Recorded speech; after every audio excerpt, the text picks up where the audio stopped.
ओम शांति। ओम शांति भाई जी। भाई जी बाबा ने एक मुद्दे में बोला ना कि ऐसा मत समझना कि लक्ष्मी प्रैक्टिकल में आएगी, प्रैक्टिकल में आने वाली नहीं है। कौन सी मुरली में बोला? इसीलिए नंबर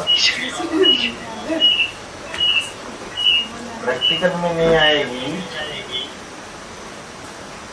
तो फिर बाबा ने बोला जब तक विजय माला रुद्रमाला के साथ मिलकर एक न हो जाए तब तक प्रवृत्ति की वैजंती माला तैयार नहीं होगी। बोला था पूछ रहे थे प्रैक्टिकल में आएगी कि तुम लोग समझ रहे हो कि लक्ष्मी वहाँ से आएगी, प्रैक्टिकल में ऐसा नहीं होने वाला कि वो वहाँ से आएगी, ऐसी कोई लक्ष्मी नहीं आने वाली।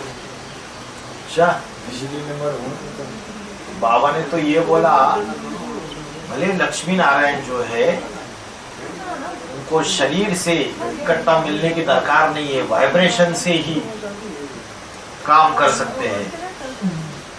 दोनों के संस्कार मिले हुए होंगे और वाइब्रेशन से ही सारा काम होगा। लेकिन ये जो परिवार है ब्राह्मण परिवार, उसमें तो देवताओं की माँ है ना, वो अदिति।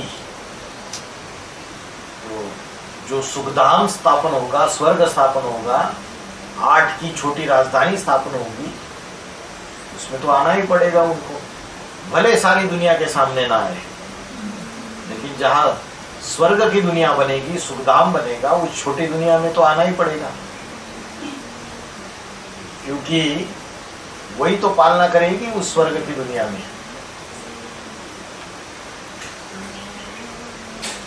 काम सारा वाइब्रेशन से होता रहेगा, फिजिकल लेवल की बातें नहीं होगी।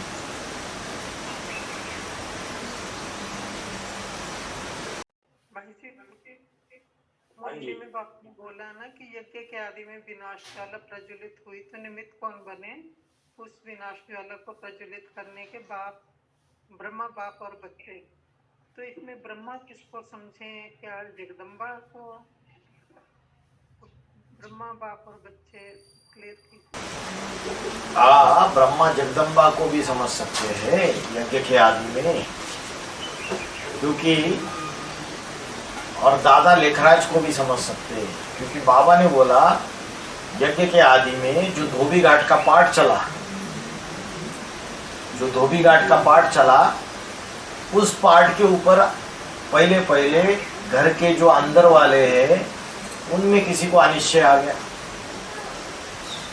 ऐसा नहीं कि बाहर जो एंटी ओम मंडली है उनको पहले पता चला। घर का भेदी लंका ढाए। पहले जो जगदम्बा है और ब्रह्मा बाबा है, उनको ये बातें समझ में आई नहीं, बुद्धि में बैठी नहीं, तो घर की बातें जो घर में थी वो बाहर आई। उन्होंने उस बातों को जाके बाहर बोलना चालू कर दिया, तो विनाश ज्वाला प्रज्वलित हो गई। और दूसरी बात, बाबा क्या कहते थे कि जो कुत्ते जैसी आत्माएं है, कामी कुत्ते जैसी, वो भले क्लास में आए, क्लास करके वापस चले जाए, लेकिन उनको सेंटर में, आश्रम में बिठा कर नहीं रखना चाहिए। दत्तात्रेय के पास कुत्ता दिखाते, और दत्तात्रेय किसकी यादगार है? ब्रह्मा बाबा की। वो जो सेवक राम था यज्ञ के आदि में, प्रजापिता, और जो सूर्यवंशी बच्चे थे उसके अष्टदेव, इन लोगों को भी ये बात पसंद नहीं थी कि ऐसे जो कुत्ते जैसे है इनको बिठा के रखो अपने पास करके। तो यज्ञ के आदि में इस बात पे भी विरोध किया गया, अनबन हुई, क्योंकि कन्या माताएं रहती थी समर्पित जीवन कर होकर, तो खिटपिट हुई। तो स्थापना के साथ साथ विनाश ज्वाला प्रज्वलित हो गई। धोबी घाट वाली बात भी हुई और ये बात भी हुई, दोनों बातें हुई। और ब्रह्मा कहो, जगदम्बा कहो, दादा लेकर ब्रह्मा जगदम्बा, वो सारे दूसरी साइड हो गई। जगदम्बा तो ब्रह्मा से, उसके चिकने चौपड़े देह से, गोरे चिट्टे देह से प्रभावित थी यज्ञ के आदि में। सेवक राम को छोड़ के उसका पाला ले ली। ब्रह्मा माना जगदम्बा यज्ञ के आदि में। और भाई जी बाप और बच्चे, ब्रह्मा बाप और बच्चे, बाप और बच्चे, बाप और बच्चे निमित्त बन गए। ब्रह्मा, बाप और बच्चे। अगर ब्रह्मा जगदम्बा है तो बच्चा हो गया दादा लेकर आज। और बच्चे अगर बोलेंगे तो जो ब्रह्मा की साइड लेने वाले जो फॉलोवर्स थे उनमें, और जो सूर्यवंशी बच्चे थे जो सेवक राम के फॉलोवर्स, उनमें भी खिटपिट हो गई। तो वो सारे ही निमित्त बने। भाई जी और बाप, तो बाप कैसे विनाश ज्वाला प्रज्वलित करने के लिए बने? अंत में रौद्र रूप धारण करेंगे। तो बाबा ने बोला है ना, अष्टदेव और बाप वो ऐसी गहरी याद में बैठ जाएंगे, और फिर ये बड़े बड़े जो दुनिया के प्रेसिडेंट है इनमें प्रवेश करके इनकी बुद्धि घुमा देंगे, क्योंकि ये हिम्मत नहीं कर पाएंगे। बाबा ने बोला है विनाश करके।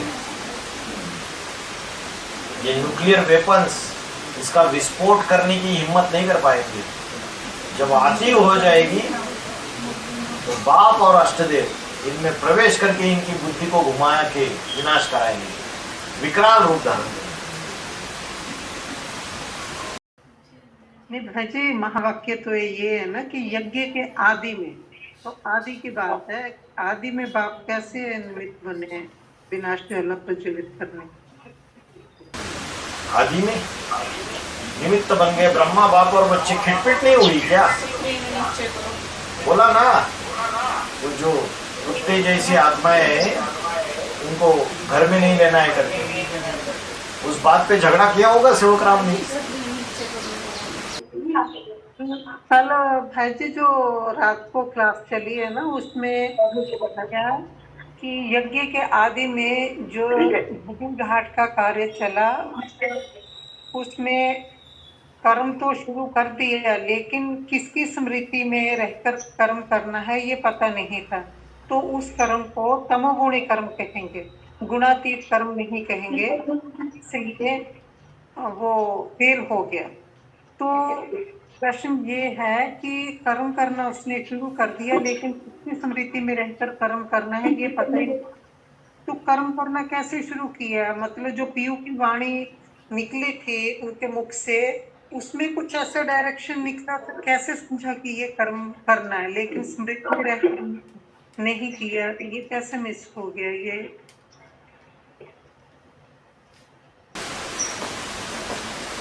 जिसने पिछले जन्म में, पिछले अनेक जन्मों में या कल्प पहले वाले जन्म में कपड़े धोए होंगे धोबी बनकर, तो उसके आत्मा में वो पाड़ भरा हुआ है ना, वो तो रील खुलने की बात है, रील खुलती जाएगी। तो जब 1936 में शिव ने प्रवेश किया तो उसकी आत्मा जो है उसको अपनी स्मृति आई। तो राम की आत्मा पिछले जन्मों में भी बड़ा बड़ा राजाएं बनती है, नहीं बनती है? जब राजा बना तो ढेर सारी रानियां रखी या नहीं रखी? रखी थी। तो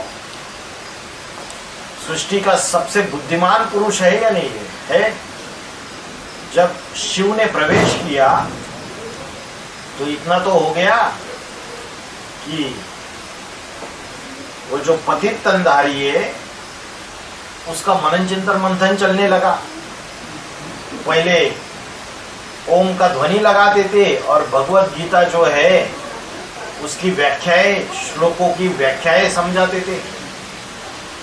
तब उनके बुद्धि में जो भी ज्ञान उमड़ा रहेगा बेसिक लेवल पे, शिव के संग के रंग से, उससे उसकी आत्मा को स्मृति आई। क्या स्मृति आई? कि भाई मैंने पहले भी कपड़े धोए थे और परिवार का मुखिया होने के नाते, कर्ता होने के नाते, ये जो पवित्रता की गहरी बात, वो सृष्टि का जो मनुष्य सृष्टि का पिता है उसके बुद्धि में पहले से है। सिर्फ इमर्ज होने की बात थी। जैसे शिव ने प्रवेश किया इमर्ज हो गया, क्योंकि वो नंबर 1 राजयोगी है। कर्म करते हुए उपराम रहना, उससे परे रहना, इसका अभ्यास उसका जन्म जन्मांतर का है। इसलिए बोला इस सृष्टि पर सदा कायम एक शिव बाबा है। वो आत्मिक स्थिति, भले ये पता नहीं है कि भ्रुकुटी के बीच में ज्योति बिंदु आत्मा, लेकिन वो आत्मिक स्थिति क्या उसकी थी नहीं? जब महाराणा प्रताप था तो आत्मिक स्थिति नहीं थी।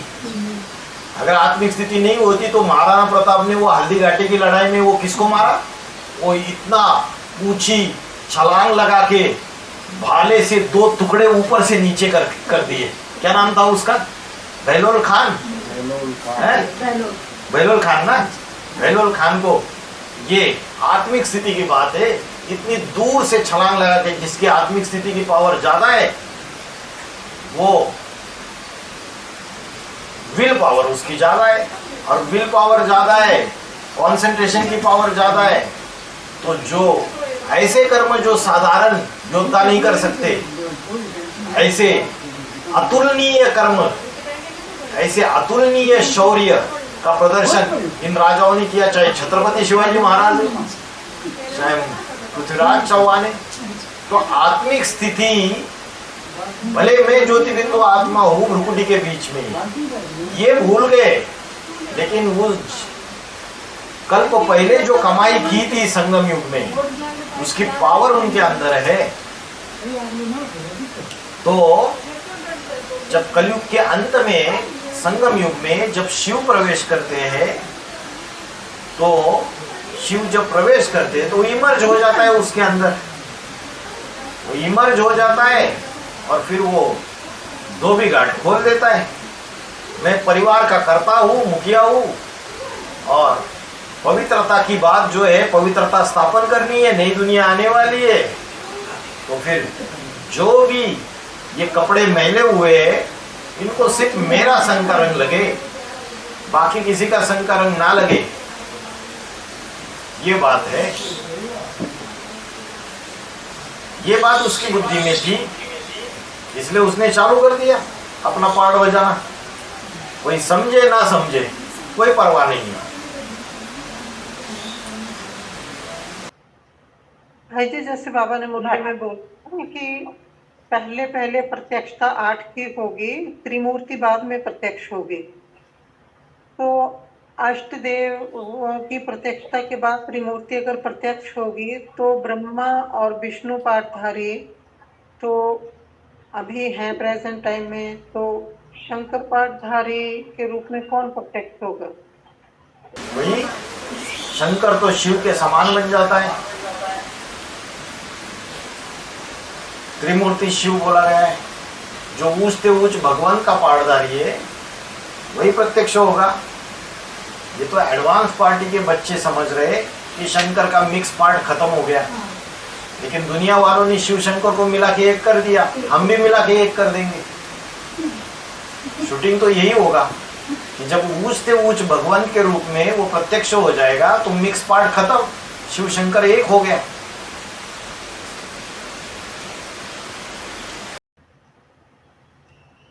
ठीक। भाई जी, हमारे प्रताप ने घोड़े से दिखाया डाला बहलोल खान को, और अमर सिंह ने तो भाले पर दोनों को ही घोड़े सहित उठाई लिया था, उसको सेनापति को टांग के रख दिया था। और भी ज्यादा अमर सिंह ने जैसे बहलोल खान को काटा था ना घोड़े सहित, वैसे ही अमर सिंह ने भाले पर टांग के रख दिया था सेनापति को जब लड़ाई हो रही थी। हाँ, तो अमर सिंह भी बड़ा फौजदारी होगा ना, सहयोगी होगा, महाराणा प्रताप का सहयोगी था ना। वो बेटा था अमर सिंह। हाँ, सहयोगी ही तो था, बेटा था।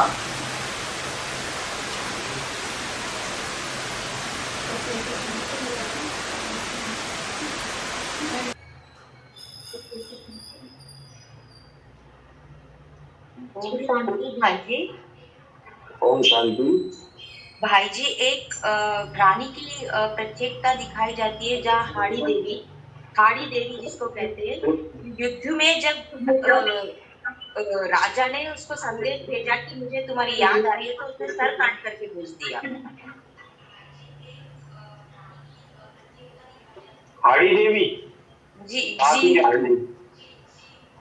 और जयपुर में अभी भी एक गांव है जहाँ पर पेड़ के कट जाने से तीनों देवियों ने अपना सिर पेड़ के साथ कटवा लिया कि पेड़ कटना नहीं चाहिए। इतना मतलब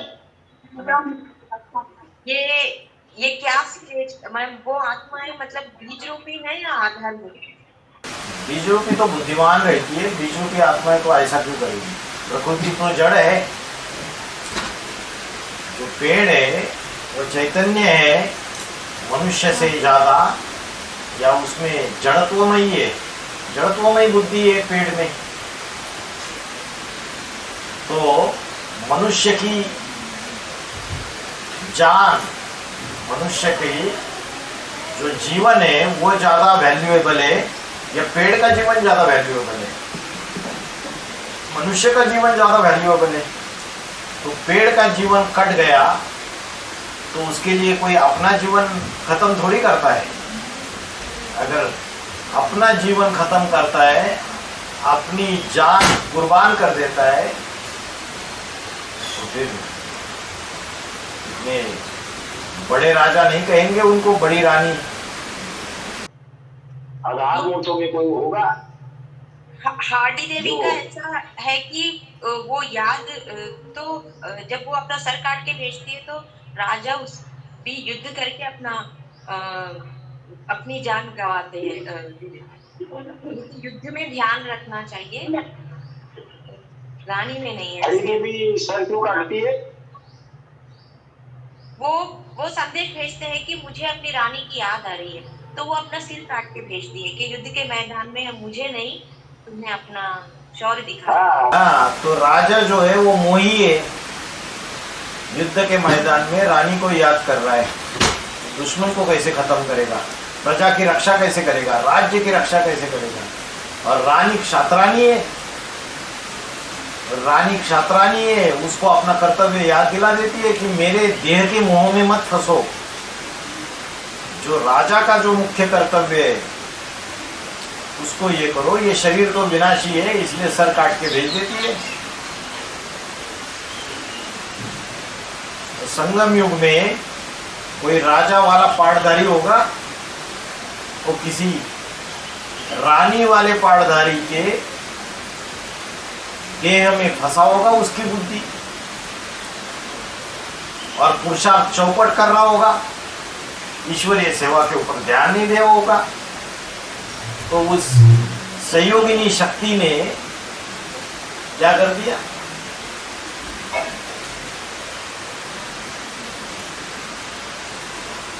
किसका सर काट दिया? अपना सर काट दिया।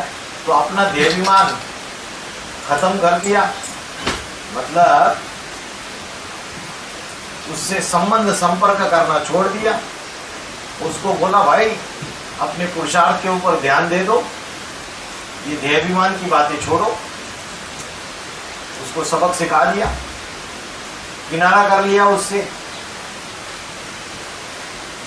उसके बुद्धि में भी तो प्यार था, राजा के प्रति ज्यादा मोह था, तो उसने उस बुद्धि रूपी बुद्धि से वो मोह ही हटा दिया, मतलब सर काट दिया।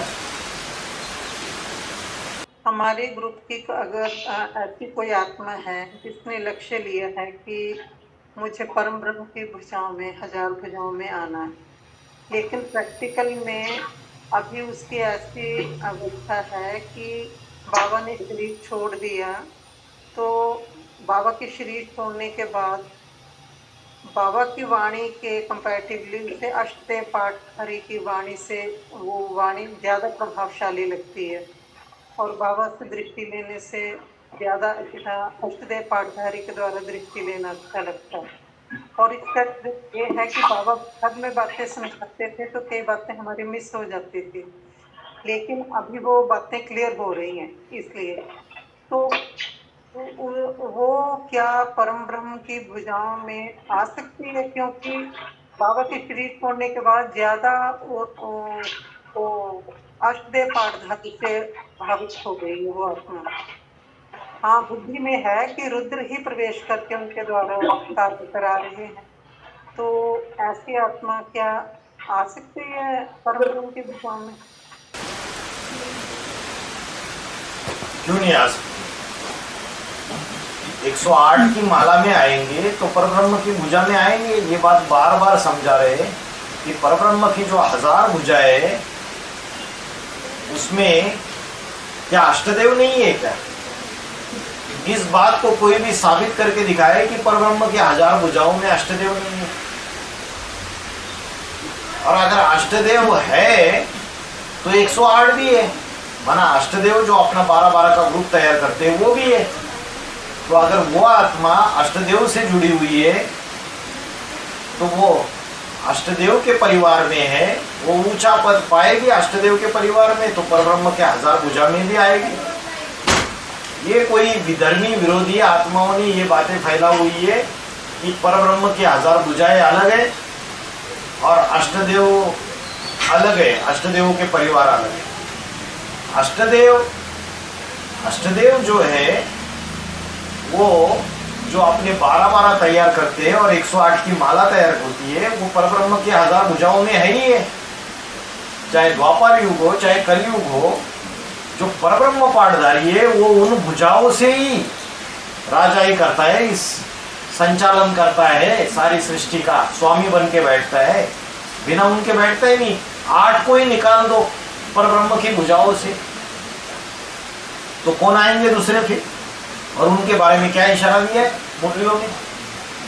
पहले तो 8 ही है उस सूरज के 7 घोड़े, पक्के सूर्यवंशी जो जन्म जन्मांतर के संगे साथी, और वो ही परब्रह्म के 1000 भुजाओं में नहीं है तो फिर ज्ञानी सारा उल्टा हो गया। और वो है ही है, और उनके परिवार वाले भी है। जो अष्टदेव के सहयोगी है वो बाप के सहयोगी नहीं होंगे, नेचुरली होंगे। बाप ने 8 को बनाया, 8 ने 108 को बनाया, 108 ने 1000 को बनाया। यही परब्रह्म के 1000 भुजाएं और कौन सी है? नहीं भाई जी, मैं 108 की बात नहीं कर, उस आत्मा का पुरुषार्थ ऐसा नहीं है कि वो 108 में आ सके या उसने लक्ष्य ही नहीं लिया। मैं सिर्फ परम ब्रह्म की 1000 भुजाओं की बात कर रही हूँ, क्योंकि वो आत्मा बाबा के शरीर छोड़ने के बाद अष्टदेव पाठधारी से ज्यादा प्रभावित है। परम ब्रह्म जो मतलब बाबा हैं उनसे दृष्टि लेने का भी मन नहीं करता ज्यादा, और उनकी वाणी का भी इतना प्रभाव नहीं रहा। अष्टदेव पाठधारी की वाणी भी ज्यादा अच्छी लगती है। तो ऐसी आत्मा जो है वो क्या अष्टदेव की 1000 भुजाओं में ही आ सकती है, परम ब्रह्म की 1000 भुजाओं में नहीं आ सकती? मेरा प्रश्न ये था। आ सकती है ना, तो जवाब दिया। वो परब्रह्म की 1000 भुजाओं में 8 नहीं है क्या? ये नहीं समझ में आ रहा। और 8 के अंडर जो आ सकती है वो परब्रह्म की 1000 भुजाओं में आएगी। बाप ने तो 8 को बोल दिया ना, मैंने तुमको 8 को वर्षा दिया, 8 108 को दे दो। तो अगर वो आत्मा अष्टदेवों को वो जो उनसे ज्ञान सुन रही है और उस ज्ञान को फॉलो कर रही है और वो आत्मा अच्छे से पुरुषार्थ में चल रही है, तो वो 108 में भी आ सकती है, तो परब्रह्म के 1000 भुजा में भी आ सकती है। बाबा को थोड़ी छोड़ा है। जो नंबर 1 रुद्र है, जो शिव समान बनता है, वो अष्टदेव में प्रवेश करके कार्य करता है। समय प्रमाण अनुसार अगर कोई व्यक्ति ज्ञान की धारा जो बदल रही है उसके अनुसार अपने आप को ढाल देता है, तो गलत थोड़ी है, उससे उसका नंबर आउट थोड़ी जाएगा।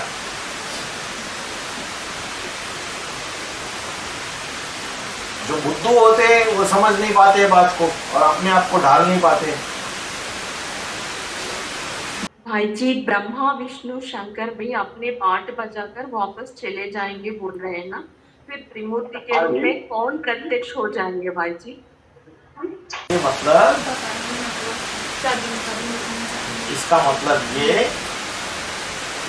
कि ये जो बड़े बड़े पाठधारी है उसमें शंकर का पाठधारी ने तो शरीर छोड़ दिया।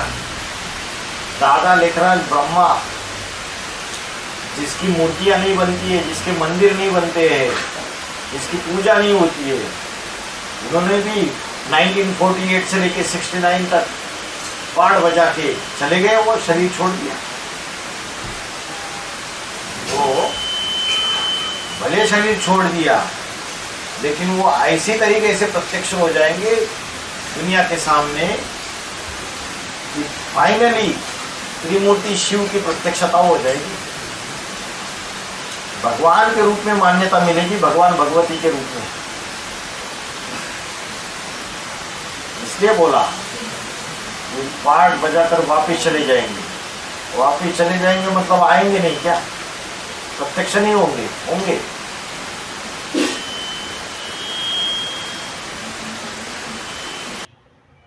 लेकिन किस रूप में प्रत्यक्ष होंगे वो तीनों मूर्तियां?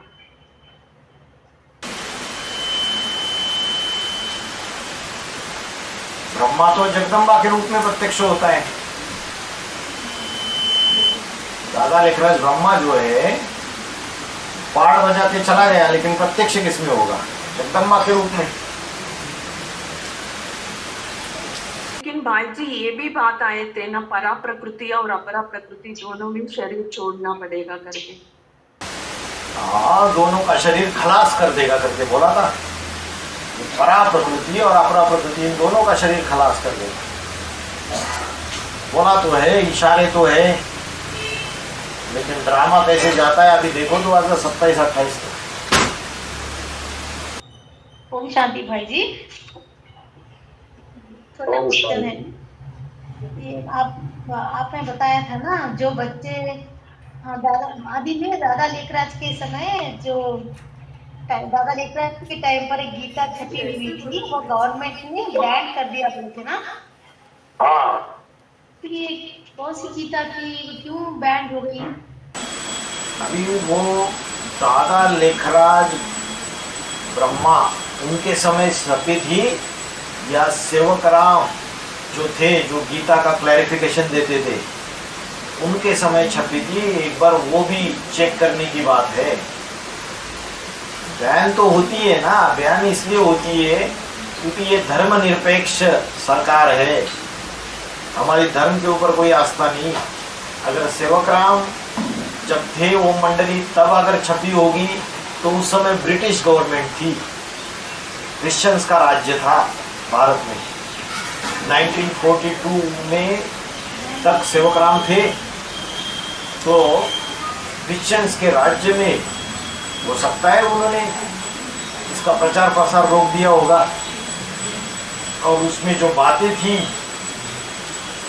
उस समय के अनुसार वो बातें विस्फोटक बातें होगी या क्रांतिकारी बातें होगी, तो इन्होंने इसको बैन कर दी। ये तो ओम मंडली जो है इस ऑर्गेनाइजेशन को ही इलीगल ऑर्गेनाइजेशन करके बैन कर दिया था गवर्नमेंट ने उस समय।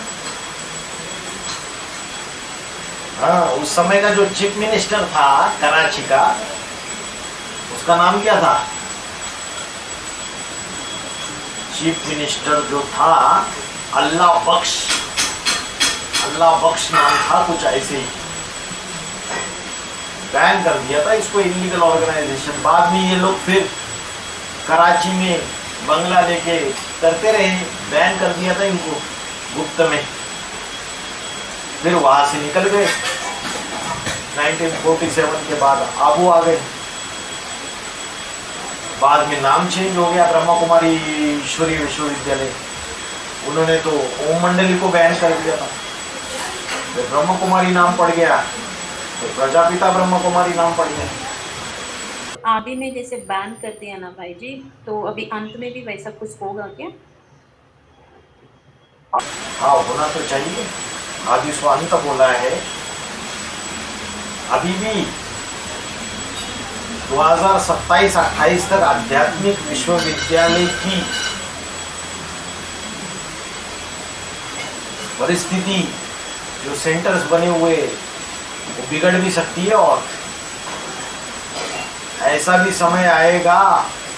अभी तो गवर्नमेंट 2018 से जब से केसेस चल रहे, गवर्नमेंट और हाई कोर्ट दोनों पीछे पड़े हुए हैं। इस संस्था को गवर्नमेंट के अंडर कर दो, रजिस्टर कर दो। इनका मैनेजमेंट कुछ ठीक नहीं है, इनका मिसमैनेजमेंट है। इतनी सारी लेडीज रह रही है, और इनका कोई, इनको जब पूछते कि तुम्हारा हेड कौन है, तो ये चुप बैठ जाते हैं। और इनका हेड जो है वो भागा हुआ है, इसके ऊपर रेप केसेस रजिस्टर्ड है। इस संस्था का कोई वाली नहीं है, इस संस्था को गवर्नमेंट के अंडर कर दो। ऐसे करके 2018 से हाईकोर्ट में कितनी बार बात उठी हुई है, और अभी 2025 तक आज तक कुछ हो नहीं पाया है। लेकिन ड्रामा प्लान अनुसार ऐसा भी हो सकता है कि ये सारी की सारी संस्था गवर्नमेंट के अंडर चली जाए, यतीम खाना घोषित कर दिया जाए, तो और भी बड़ी परीक्षा हो जाएगी, और भी सारे के सारे टूट जाएंगे। बड़ा भारी विनाश हो जाएगा ब्राह्मणों की दुनिया में। बाबा के माँ बाप के इशारा भी बाबा ने ही दिया हुआ है, लेकिन इस बात को अभी तक बोला नहीं था, अभी पूछा इसलिए खोल दिया।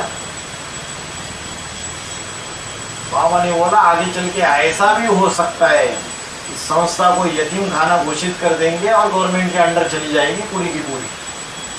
अभी तक तो 5वें नंबर के पूर्वज ने बचा के रखा हुआ है, चिल्ला चिल्ला के आर्ग्यूमेंट्स करता है कोर्ट में, तो बातें कभी कभी टल जाती है। बाप दादा भी मेहरबान है, तो चल रहा है। बाकी मिसमैनेजमेंट है कंप्लीटली।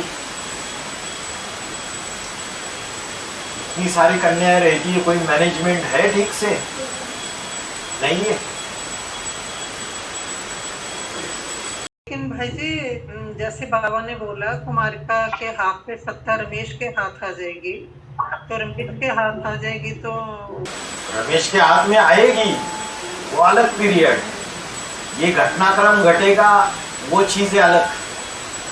इसका मतलब संस्था का कारोबार बंद नहीं होगा, लेकिन कुछ न कुछ ऐसी चीजें भी ड्रामा में सामने दिखाई देगी भविष्य में, जिसको कभी सोचा नहीं था। इसलिए सभी चीजों के लिए तैयार रहना चाहिए, और उसके बाद भी ज्ञान के ऊपर निश्चय बना रहना चाहिए। परिस्थितियां आएगी, परीक्षाएं बड़े रूप में सामने आएगी, सब कुछ होगा। और जो परीक्षा होती है, पेपर होता है, सदाकाल के लिए नहीं होता है, थोड़े समय के लिए होता है, 6 महीना ज्यादा से ज्यादा। जी जैसे बताया कि अग्निदेव जो 5वें नंबर के पूर्वज हैं, उनका वाहन जो है वो मेढक दिखाया गया है। हाँ जी, मेढक वो होता है जिसमें वो ऊन लगी रहती है। हाँ जी, हाँ जी। हाँ, अच्छा। हाँ। तो उसके क्लैरिफिकेशन में आपने बताया था कि जो भेड़ जैसी आत्माएं हैं, भेड़ चाल चलने जैसी आत्माएं, उनके ऊपर भी कंट्रोल कर लेगा। मतलब जो दीदियां भी अपने प्रभाव में ले रही हैं कि अष्ट देवों का कोई पार्ट नहीं है, या गुप्त रहते हैं अष्ट देव, ऐसे करके जो प्रभाव में आत्माएं आ रही हैं, उनको भी कंट्रोल कर लेगा। तो भाई जी जो 5वें नंबर के पूर्वज हैं तो उसके उनके कंट्रोल में तो उनकी ग्रुप की आत्माएं रहेंगी ना, जो बाकी तो ब्राह्मण परिवार में वो तो अपने अपने ग्रुप के मुखिया में के कंट्रोल में रहेंगे। जैसे अरे भले भले भले वो अपनी ग्रुप के कंट्रोल में रहेंगे, लेकिन दुनिया में 700 750 करोड़ आबादी में क्रिश्चियंस की संख्या सबसे ज्यादा है, 300 350 करोड़ आधी पॉपुलेशन। तो यज्ञ का भी आधी आत्माएं प्रभावित होगी या नहीं होगी? होगी 50%। और सिख धर्म के अष्टदेव की तो राजाई पंजाब तक सीमित हो जाती है, बहुत थोड़ी राजाई चलती है। हिस्ट्री का स्टडी कर लेना, तो ज्यादा आत्माओं को प्रभावित कर पाएंगे। वशीकरण मंत्र जो है वो सबसे ज्यादा प्रभावी होगा। वशीकरण मंत्र नंबर 1 में राम वाली आत्मा का, प्रजापिता मनुष्य सृष्टि का बाप।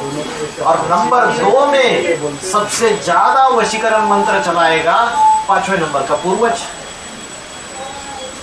ये कि ढेर आत्माएं यज्ञ के अंदर भी एक्सेप्ट करेगी, प्रजा के रूप में ज्वाइन करेगी, बोलेगी हाँ भाई ये इन्होंने हिम्मत की थी, इन्होंने सच्चाई डंके की चोट पर कही थी, हमने माना नहीं उस समय, बाद में सच्चाई सामने आ गई, आज हमको पता चल गया वो भाई सही था, हम गलत थे। तो ज्यादा आत्माएं परसेंटेज में एक्सेप्ट करेगी। वो जो भेड़ चाल आदि दीदी दादियों की कुत्ते बरदारी करते हैं, चाटुकारी करते हैं, वो भी मान जाएंगे। तो 50% तो मानी जाएगी, होल पॉपुलेशन में 50%। वैसे यज्ञ में जितने भी हो उसमें से 50% को तो मानना ही है। ठीक है अंदर तो कंट्रोल हो या ना हो। ऐसे भेड़ चालों वालों को वो अपने अंडर द कंट्रोल लाएगा, उनके ऊपर सवारी करेगा। जैसे लक्ष्मी की सवारी दिखाई उल्लू के ऊपर, तो उल्लू जो बड़े बड़े धनवान बाबा ने बोला, लेकिन उनकी बुद्धि कहाँ रहती है? नीचे की तरफ रहती है, जमीन की तरफ, धरनी की तरफ। ऐसे जो देवाभिमानी सांडे है उनके ऊपर सवारी करेगा वो। ओम शांति भाई जी। भाई जी ओम शांति। ब्रह्मा के संकल्प को सृष्टि रची या 4 धर्म का पहले शुरुआत हुआ, सनातन सनंदन सनत कुमार। तो एक ब्रह्मा किसको पर लागू होगा? परम ब्रह्म? अरे सबके लिए लागू होगा, परम ब्रह्म के लिए भी, चारों ब्रह्मा के लिए लागू होगा। परम ब्रह्म के लिए भी लागू होगा, अव्वल नंबर का ब्रह्मा जो है प्रजापिता ब्रह्मा, उनके लिए भी लागू होगा। 2 नंबर के ब्रह्मा, 3 नंबर का ब्रह्मा, 4थे नंबर का ब्रह्मा, सबके लिए लागू होगा। जैसे ब्रह्मा ने अपने संकल्पों से सृष्टि रची, नंबरवार ब्राह्मण बच्चे भी अपने संकल्पों से सृष्टि रचते हैं। और सिर्फ चारों ब्रह्मा के लिए लागू नहीं होगा, ब्राह्मण बच्चों के लिए, माना अष्टदेव के लिए भी लागू होगा। क्या अष्टदेव अपने संकल्पों से सृष्टि नहीं रच रहे, अपना परिवार नहीं तैयार कर रहे? जैसे संकल्प उन्होंने किए रहेंगे, जैसे वाइब्रेशन फेंके रहेंगे, वैसे आत्माएं उनसे जुड़ रही है। हाँ जी। और दूसरा है वो 76 में जो 4 धर्मों का आत्मा निकली, वो तो नष्टदेव में चले गए सनत कुमार के छोड़ के। तो आदि में वो ऐसे माफी के 4 धर्मों का आत्माएं निकली है ना, तो वो अष्टदेव में लागू होगा या तो नष्टदेव में, आदि में?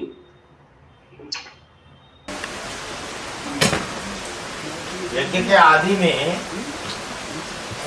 जो है तो सबसे पहले 4 जो है वो तो अष्टदेव है। जो 4 धर्मों के मुखिया है, पूर्वज है, वो अष्टदेव है यज्ञ के आदि में। उन अष्टदेवों को पहले ज्ञान मिला सेवक राम से, और फिर अष्टदेवों ने वो ज्ञान, अष्टदेवों के बाद उन नष्टदेवों को मिला, नष्टदेवों के बाद 108 को मिला, फिर अष्टरत्नों को मिला। धीरे धीरे हुआ सिंध हैदराबाद में।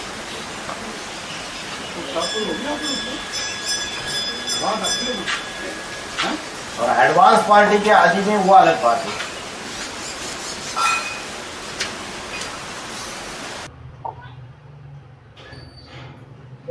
हाँ जी। ओम शांति भाई जी। ओम शांति।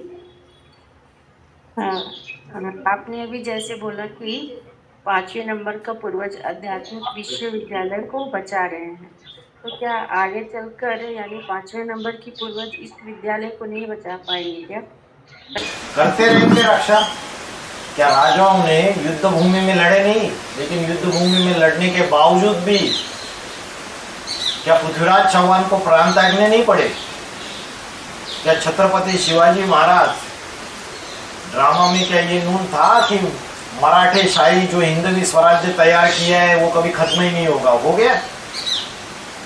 तो सबका अपना अपना पीरियड रहता है। तो युद्ध में लड़ते लड़ते कोई योद्धाएं अपने प्राण के त्याग देते, लेकिन उनका भाव श्रेष्ठ रहता है। लेकिन ड्रामा में जो भावी रहेगी वो तो होके रहेगी ना। अगर भविष्य में ड्रामा में ये नूंद है तो अभी क्या 5वें नंबर का पूर्वज बचा रहा है या उसमें बाप दादा प्रवेश करके बचा रहे? बाप दादा ही बचा रहे। वो तो निमित्त मात्र है, वो तो हिम्मत करता है, बस हिम्मत है। बच्चे मदद है बाप। उसको तो एक ही फॉर्मूला पता है अपने जीवन में, जब से ज्ञान में आया है कि हिम्मत करनी है, बस बाकी सब कुछ वो करेगा। तो हिम्मत करता है, ऐसे ऐसे अभी तक हिम्मतें की है, हाँ, और उसकी मदद मिली है 100%।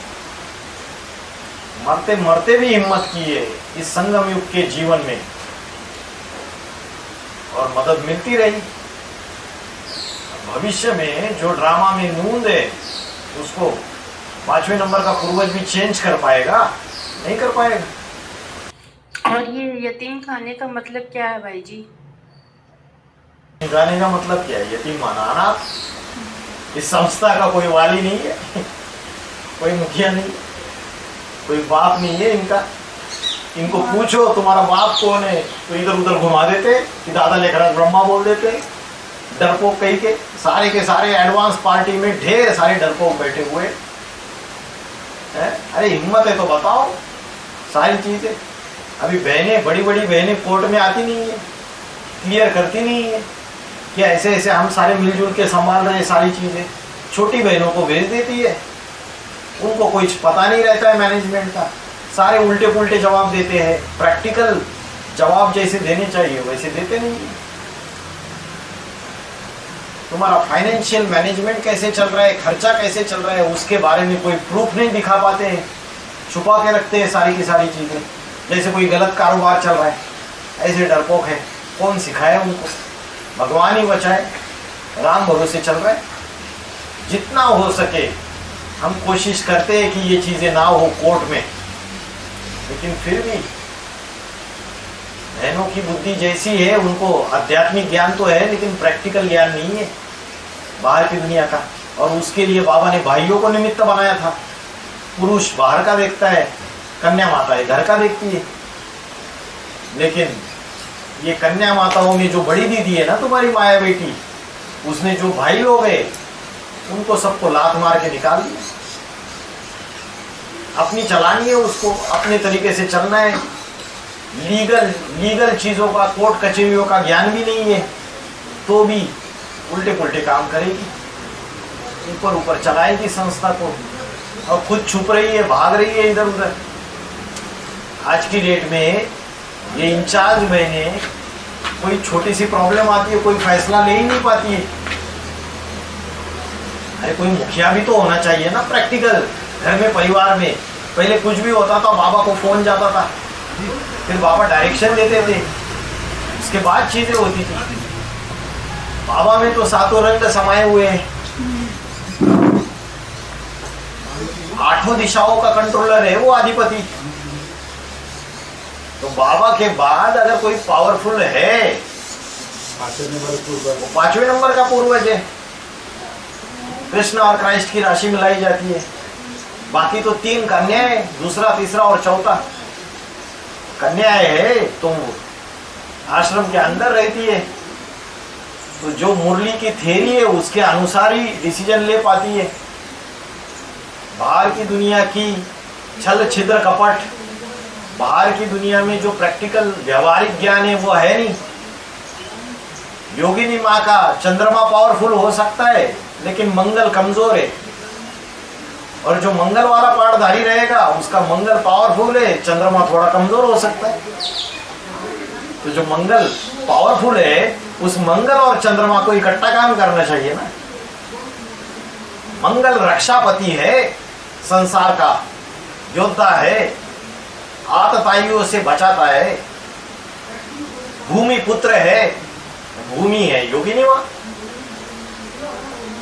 लेकिन उसको समझ में आए तब बात कि भाई हमारा मंगल कमजोर हो चुका है, अष्टदेव 8 पिलर से, और उसमें से एक भी पिलर हिल गया तो पूरा का पूरा कोलैप्स होगा या नहीं। तो तुमने हिला दिया पिलर को, गलती कर दी। इसलिए कई लोग बोलते हैं अभी भी आध्यात्मिक विश्वविद्यालय में, वो लोग गलत भी कर रहे हैं तो उनसे हाथ मिला लो, बाकी सारा देखना तो आपको ही है। यज्ञ का सबके बुद्धि में पहले से बैठा हुआ है। मैंने अंदर रह के सिर्फ बोलते हैं, प्रैक्टिकल में देखता सारा यही है, यज्ञ की सारी चीजों का।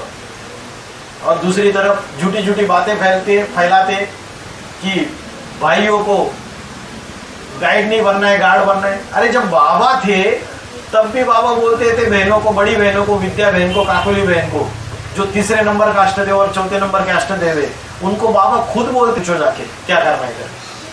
तो तब गाइड नहीं था वो, गाइड भी था और गार्ड भी था।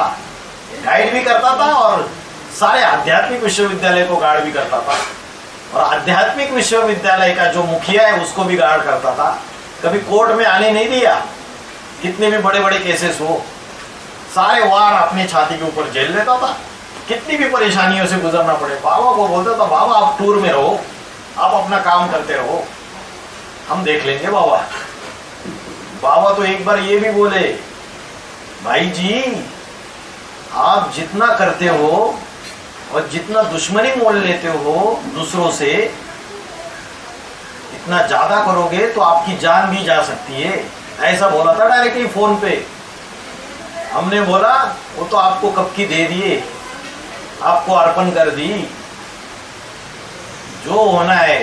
तुम बच्चे आए हो सर हथेली पर लेकर, कल हमारा सर काटना है तो आज कट जाए सर। ईश्वरीय सेवा में तैयार रहते हैं। और प्रैक्टिकली बोला था उसको ये बात, करने आती है यज्ञ में तो अपना हिसाब किताब लेके आती है। बाबा ने समझाया तो जितना हमें अपने लेवल पे करना है उतना करना है, क्योंकि कई बातें होती थी, गुंडों को लेके आते थे, गुंडागर्दी करते थे, धमकियां देते थे, झूठे झूठे केसेस फाइल करते थे, कोर्ट में घुस जाते थे गुंडे लेके।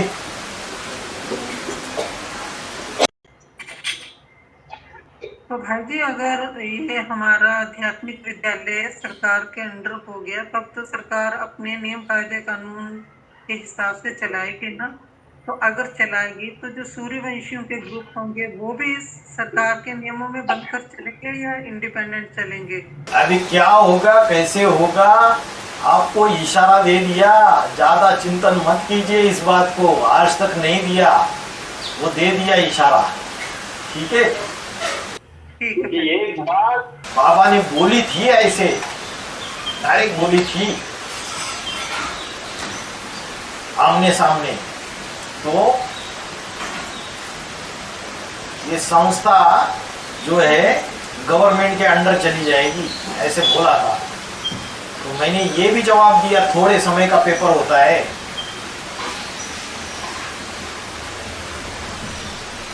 ऐसा थोड़ी है हमेशा के लिए चली जाएगी।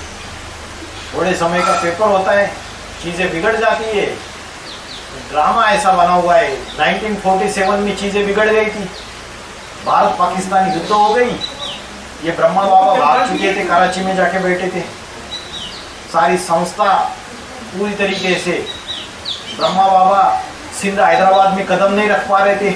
ओम निवास जो बना था वहां जाके मुरली नहीं चलती थी, मुरली बाबा चलाते थे। फिर उसकी उधर सिंध हैदराबाद में ओम निवास चलता था, उधर कन्या माताएं बैठी हुई थी, और चुपके से वो वानियों की जो कॉपियां निकलती थी वो जाके उधर भेजते थे। ऐसे संस्था चल रही थी, डर डर के, गुप्त तरीके से। तो बाद में हिंदू मुस्लिम लड़ाई हो गई, खून की नदियां भाई, कौन किसको पूछने वाला है? क्या कोर्ट का ऑर्डर और क्या सारा खत्म, क्या ओम मंडली बैन कर दी है। ड्रामा ऐसा था जो शिव बाबा के बुद्धिमानों का बुद्धि जो है उसने सारा ही चेंज कर दिया। ओम मंडली नाम भी चेंज हो गया, ब्रह्मा कुमारी नाम पड़ गया। करो बैन, इलीगल ऑर्गेनाइजेशन डिक्लेयर करो। पता था उस समय बच्चों को आगे कैसे होने वाला है, हो गया। सारी संस्था का भी नाम चेंज हो जाएगा, है? क्या नहीं रहना। कुछ भी हो सकता है, देखो भविष्य में क्या क्या होता है। अंत तक निश्चय बुद्धि रहना है, ड्रामा के ऊपर भी, अपनी आत्मा के ऊपर भी, परमात्मा के ऊपर भी और ब्राह्मण परिवार के ऊपर भी। अभी माया बेटी इतने खेल खेल रही है, हम क्या निश्चय बुद्धि बन के बैठ गए? हम तो और ही खुश है, खेल भाई। ब्राह्मण परिवार के ऊपर भी निश्चय बुद्धि है, हम अपनी आत्मा के ऊपर तो है ही है। जो सीट पर सेट हो गया वो अपनी आत्मा के ऊपर निश्चय बुद्धि नहीं है, वो तो है ही है निश्चय बुद्धि। अभी जो सीट पर सेट नहीं हुए वो अपनी आत्मा के ऊपर निश्चय बुद्धि नहीं है। उनको नशा नहीं चढ़ा है कि मेरा पार्ट इतना श्रेष्ठ पार्ट है। सीट पर सेट भी नहीं हुए तो भी नशा रहना चाहिए कि मेरा पार्ट ऊंचा पार्ट है। मैं 108 की माला में आने वाला मन का हूँ, या मैं 16,000 के राज परिवार में आने वाला मन का हूँ, पक्का सूर्यवंशी हूँ। ऐसा नशा हमेशा होना चाहिए। मैं पूरे 84 जन्म लेने वाली आत्मा हूँ, एक दिन भी कम नहीं, एक दिन क्या एक घंटा भी कम नहीं मेरा 84 जन्म के पूरे ड्रामा में। राष्ट्रदेव पाठधारी क्या बोलेंगे कि 3-4 सेकंड भी कम नहीं इस ड्रामा में। राम वाली आत्मा को 1 सेकंड लगता है, 1 सेकंड उसका कम हो जाता है, तो अष्टदेव पाठधारी बोलेंगे हमारे तो 3-4 सेकंड ज्यादा से ज्यादा, उससे ज्यादा नहीं हम जुदा होंगे इस सृष्टि रूपी रंगमंच से। ऑलराउंडर पाठधारी है, तो ये आत्मा के ऊपर निश्चय है, चाहे कुछ भी हो जाए। ये पार्ट है हमारा, हम जन्म जन्मांतर राजा महाराजा बनने वाली आत्माएं हैं। सृष्टि के उद्धार करता है, हम इस सृष्टि के पूर्वज है। ये पार्ट है हमारा, चाहे कितनी भी अपोजिशन हो जाए दुनिया में, सारी दुनिया एक तरफ हो जाए तो भी ये ज्ञान दाता सच्चा है 100%। ये सृष्टि का परिवर्तन निश्चित है, ये नशा होना चाहिए। कितनों को है नशा?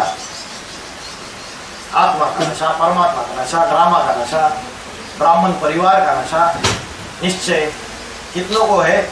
हाथ उठाओ। भाई को ये सोमलता माता को भी, ये आशुमाला माता को भी, इन्होंने भी हाथ उठा लिए। रूहानी वैरियर को भी, कंवरमान भाई को भी इससे पूरा देखते हैं। परीक्षा होने के बाद पता चलेगा। जिन्होंने हाथ उठाए उनका तो वीडियो में आ गया है हाथ। प्रहलाद भाई ने भी उठा लिया और प्रहलाद भाई के साथ साथ 12 लोगों ने हाथ खड़े कर दिए। अभी इनके सारे के नाम रजिस्टर में दिल्ली की बहन लिख के रखेगी। इनको आत्मा के ऊपर, परमात्मा के ऊपर, ड्रामा के ऊपर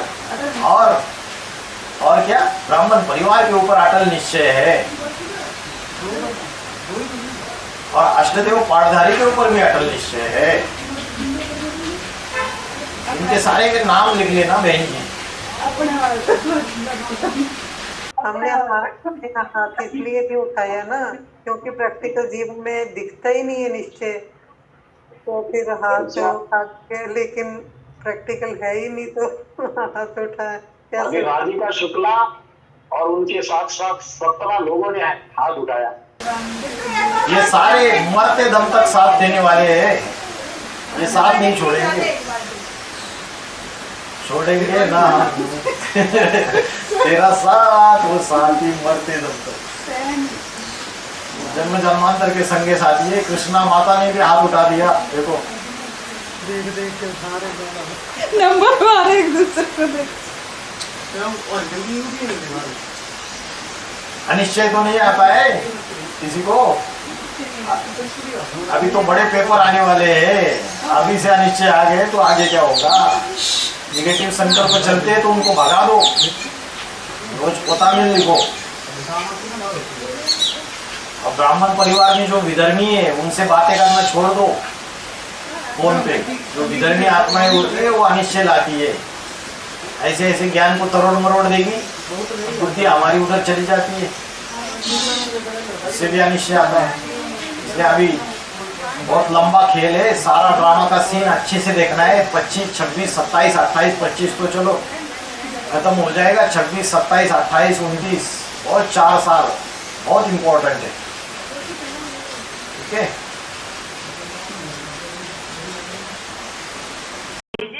इसका अंत एक दिन भी रह जाए ना तो उसको खत्म नहीं बोलेंगे, कुछ भी हो सकता है।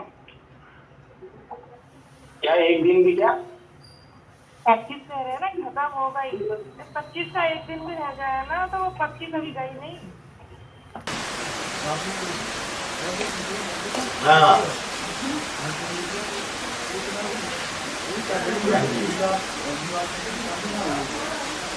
भाई जी ओम शांति। ओम शांति। भाई जी जो मुरली में तप कर राज राज कर नर का बाबा बोलते हैं, तो इसकी शूटिंग 28 से 36 तक कैसे होती है? क्योंकि फिर तपस्या करके फिर राजाई प्राप्त करके फिर नरक होता है, बाबा ने बोला है। तो फिर 36 तक फिर ब्राह्मणों की दुनिया से राजाई मिलती है।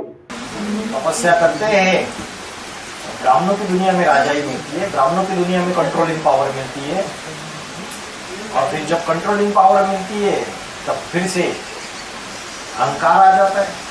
प्रभुता पाई ताई मत नहीं, थोड़े से समय में अहंकार आ जाएगा, फिर से पतन हो जाएगा, नीचे गिर जाएगा, फिर से उसको रियलाइज हो जाएगा मेरे से तो गलतियां हो गई, श्रीमत के बरखिलाफ काम हो गए। जब मुझे कंट्रोलिंग पावर मिली तो मैंने ऐसे डिसीजंस ले लिए जिससे दूसरों के ऊपर अत्याचार हो गया। तो ये सभी के लिए लागू होता है? अरे सभी के लिए लागू होगा या पहले राजाई सबको मिलती है क्या? जो मुख्य मुख्य पाठदायी है उनको राजाई मिलती है। तपकर राज राज के नरका 108 है, यहाँ तक कि 1000 को भी ले सकते हैं, पहले 1000 को। भाई जी जो देह अभिमान बस अपने रथ के देह अभिमान बस वो 5वें नंबर के मनका से ये तीसरे और चौथे नंबर के हाथ में आना नहीं चाहते हैं। उसका एक महाभारत में आया है, महाभारत में आया है भाई जी कि जब युद्ध समाप्त हो गया तो भगवान बोले अर्जुन पार्थ नीचे उतर जाओ। तो पार्थ बोला पहले आप उतरिए, आप सारथी हैं। तो फिर बोला भगवान ने पार्थ तुम उतरो, जल्दी उतरो। तो भी नहीं सुन रहा था पार्थ, अर्जुन नहीं सुन रहा था। तो बीच में इंटरफेयर करते हुए धर्मराज युधिष्ठिर ने कहा कि अर्जुन जब भगवान बोल रहे हैं तुम्हें उतरने के लिए जरूर कोई बात होगी, तुम उतरो। जब उतरे और उसके बाद भगवान उतरे तो रथ जो है बहुत बड़ा विस्फोट के साथ उड़ गया। तो पूछा पार्थ ने भगवान से आकर कि भगवान ये क्या हुआ? बोले तुम्हारे रथ पर बहुत से अदृश्य शक्तियां छोड़ी गई थी, मैं था तो रुका हुआ था, और जब मैं जैसे ही हटा, यदि मैं पहले हटता तो तुम साफ हो जाते। ये ब्रह्मास्त्र था, इस पर लगा हुआ था। हाँ जी, हाँ जी। भाई जी वे हनुमान जी थे पताका के रूप में, हनुमान जी ने संभाल रखा था पूरा। और हनुमान जी के साथ में बाबा थे शिव। वो शिव बाबा अगर उतर जाते पहले ही तो वो थोड़ा कंट्रोल ही नहीं होता, इसलिए अर्जुन को पहले उतरने के लिए बोला। हनुमान जी ने इसको कंट्रोल कर रखा है, आप नीचे उतरिए फिर मैं उतरूंगा। मैं उतर जाऊंगा तो हनुमान जी उतर जाएंगे। ये अदृश्य शक्ति का मतलब क्या है? ये नेगेटिव एनर्जी, सूक्ष्म शरीरधारी जो विरोधाभास कर रहे, जो विधर्मी है, उन लोग को तो सत्ता सौंपना ही है, लेकिन अहंकार अभी बड़ा पड़ा हुआ है। 5वें नंबर पे तो हैंड ओवर करना ही है। होगा हमारा काम है अपना चाहा बनाना, बाबा ने जो ईश्वरीय श्रीमत दी है उसके अनुसार लोक संग्रह करके पुरुषार्थ करना। ड्रामा में उचित समय आएगा तो दूध का दूध, पानी का पानी होगा।